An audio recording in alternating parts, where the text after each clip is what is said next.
Hey church family, thank you for joining us for today's Daily Connection video. We are continuing to talk about avoiding pitfalls, specifically the pitfall of betrayal. And we have seen Jesus betrayed here in this passage by his own people, by the Jews who have seen him perform this miracle healing a man on the Sabbath.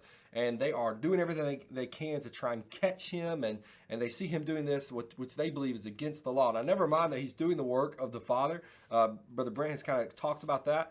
Yesterday, he's doing the work of the Father by healing this man. He is showing that he is the Son of God by healing this man.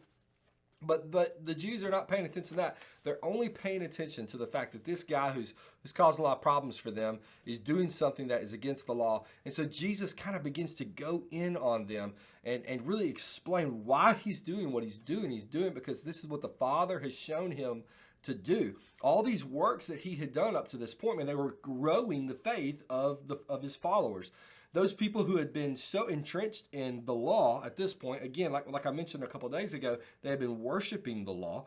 These people who were worshiping the law, they needed these signs and these wonders to show them who Jesus truly was. We needed these signs and wonders recorded in Scripture to show us who Jesus truly was. And so Jesus is explaining to them, hey, I do these things because the Father's asked me to do these things. I do these things to show you who I am so that you may have faith in me.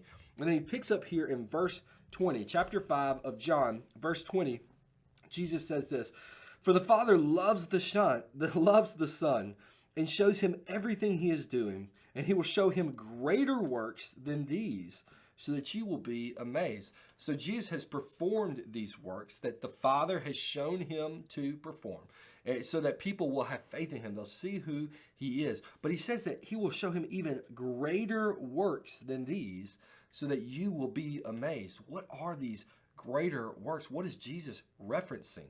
Well, if Jesus was on earth and then died and we got to see, that means these greater works have been recorded in Scripture. What is the greater work? Well, the greater work is the resurrection of Jesus Christ, and therefore the salvation offered to all of mankind by grace, right? This is the greater work, and we have seen it here in Scripture, and we can be amazed at the miracle of salvation that was given to us because of the miracle of Jesus's resurrection. This is the greater work.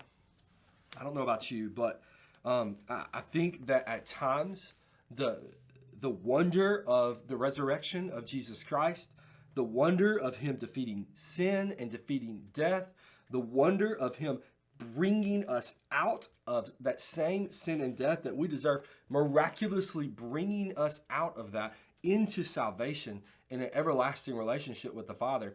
And we forget how amazing that truly is. We forget that miracle. You and I have never been resurrected from the dead, right? Not been dead for 3 days and Jesus and us come back from the dead on our own, but Jesus has. You and I cannot heal ourselves of the sin debt that we owe. No matter what we do, we are not good enough to pay the price of our sin. Yet Jesus is, and he has. Folks, we do not need to forget how amazing that miracle truly is, that Jesus has saved us from our sin. That is the greater work that he's talking about here in verse 20. And that greater work, it affects us as well. Folks, we don't need to sit back with Easter approaching in the next couple of months. We don't need to sit back and say, oh yeah, Jesus was raised from the dead. No, let's be amazed by the miracle of the resurrection.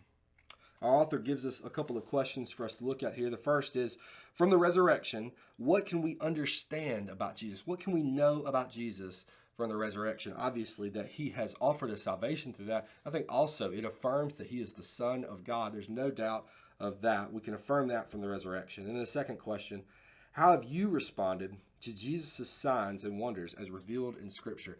I really want to challenge you to take this question seriously. When's the last time that you sat down and thought through, worked through Scripture and thought through the signs and the wonders that Jesus performed and really thought about how otherworldly those things were, how we don't see those things happen? When's the last time we sat down and were amazed by that? I would encourage you to go be amazed by what Jesus has done and what Jesus is doing even in our own lives. As you do that, church family, we want you to know that we love you and we're praying for you.